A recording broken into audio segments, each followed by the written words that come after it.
இந்த சம்மர் சீசன்ல வெயில் நல்லா சுட்டெரிச்சிட்டுருக்கு.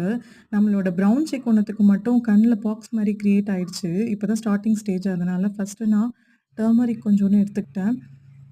கழனி தண்ணி கொஞ்சோன்னு எடுத்துக்கிட்டேன். அதில கொஞ்சமா ஒரு 1/4 டேபிள் ஸ்பூன் மாரி எடுத்துட்டு, அத நான் இதில போட்டு கலக்க போறேன்.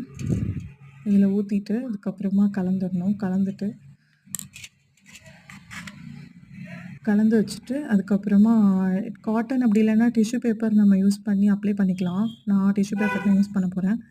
கொஞ்சமா எடுத்து, கொஞ்சம் குவான்டிட்டி மட்டும் எடுத்துட்டு, இப்போ கண்ல நம்மளுக்கு அப்ளை பண்ணவே பயமா இருக்கு. ஏன்னா, இது ரொம்ப சென்சிட்டிவான ஏரியானால, அவுட்டர் சர்ஃபேஸ் மட்டும் கொஞ்சம் இடைவெளி விட்டுட்டு, அந்த இடம் மட்டும் நான் நல்லா போட்டு ஒத்தி எடுத்துக்கிட்டேன்.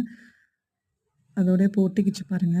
இப்போ இத வந்து கொஞ்சம் லைட்டா வேற ஒரு டிஷ்யூ எடுத்து நான் அப்ளை பண்ணிட்டுருக்கேன். லைட்டா உள்ளார போகாம அப்ளை பண்ணணும். ஏன்னா கண்ணு உள்ளார போட்டா ரொம்ப எரியும். அதனால வெளியில உள்ள ஏரியா அந்த இடம் மட்டும் சர்ஃபேஸ் மட்டும் நான் நல்லா போட்டு அழுத்தி கொஞ்சம் ஒரு 2 மினிட்ஸ், ஒரு 3 மினிட்ஸ் மாதிரி நான் அப்படியே அப்ளை பண்ணி வச்சுக்கிட்டேன். இது புண்ணு ஆறுறதுக்கு சரியாகும். அதுக்காக இத யூஸ் பண்ணிக்கிட்டேன். அப்புறம் வாட்டர் தான் நம்ம எப்போதும் வச்சிருப்போம். இப்போ சம்மர் சீசன்னால கழனி தண்ணியும் வச்சுக்கோன்னு அரிசி களைஞ்ச தண்ணிய இத எப்போதும் குடிக்கிற தண்ணி கிணத்துல வந்து இதில ஊத்தி நான் வச்சுக்கிட்டேன். இது மாரி சம்மர் சீசன்ல நீங்களும் வாட்டருக்கு பதிலா கழனி தண்ணி யூஸ் பண்ணுங்க. Thank you viewers.